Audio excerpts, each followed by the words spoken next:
Go a bit higher up.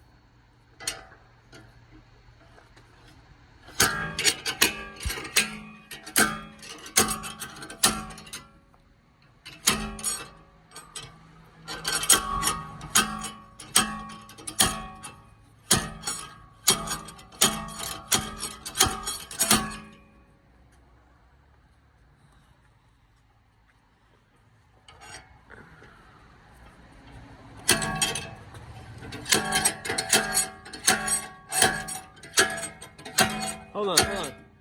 What happens if it's caught in there? How's it going to come out?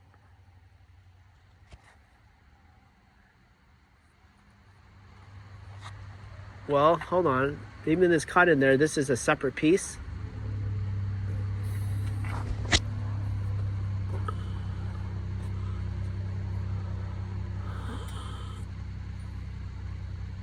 Okay.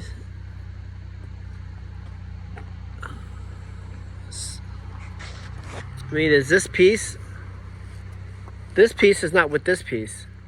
This piece is connected to that. So I guess if that's connected to there, that it's okay, because we want this thing to be rock solid here so we can go that way.